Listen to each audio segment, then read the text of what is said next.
នេះគឺជា gaming laptop ដែលមានរូបរាងតូចល្មមតែមានកម្លាំងម៉ាស៊ីនខ្លាំងដែលបានបំពាក់មកជាមួយនឹង graphic ដាច់ចំនួនចុងក្រោយរបស់ NVIDIA RTX 50 Series នោះគឺ MSI Vector 16XX AI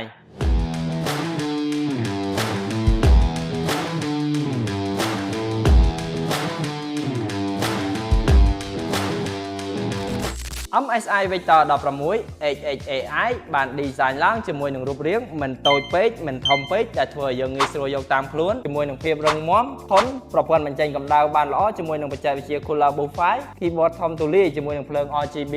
24 ដែលយើងអាច custom និងបង្ហាញពណ៌បានស្រស់ស្អាតមែនទែន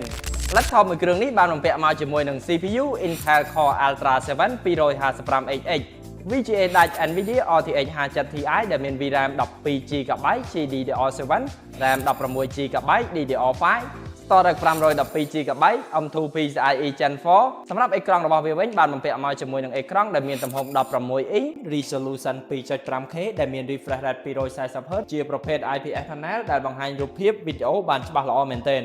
សម្រាប់ laptop មួយគ្រឿងនេះអ្នកទាំងអស់គ្នាអាចយកទៅ design កាត់តវីដេអូគូសប្លង់លេង game live stream និងការងារផ្សេងៗជាច្រើនទៀត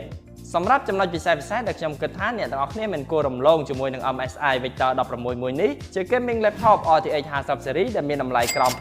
$2000ជា gaming laptop ដែលបានបំពាក់មកជាមួយនឹង graphic ដាច់ចំនួនចុងក្រោយរបស់ NVIDIA RTX 50 Series ដែលមានជាមួយនឹង VRAM ជាប្រភេទ GDDR7 និងមានបច្ចេកវិទ្យា DLSS 4ដែលធ្វើឲ្យ laptop មួយនេះបង្ហាញគុណភាពរូបភាពបានដិតច្បាស់ល្អនៅក្នុងការលេង game ធ្វើការងារផ្នែក 3D និងបច្ចេកវិទ្យា AI ដែលមាន TOPS ខ្ពស់បំផុតសម្រាប់សម្រួលដល់ការងារប្រចាំថ្ងៃនិងការលេងហ្គេមបានល្អប្រសើរផងដែរជា gaming laptop ដែលមានរូបរាងរឹងមាំកម្លាំងម៉ាស៊ីនខ្លាំងជាផលិតផលផ្លូវការរបស់ MSI ដែលមានការធានាជូនត្រឹមត្រូវពីក្រុមហ៊ុន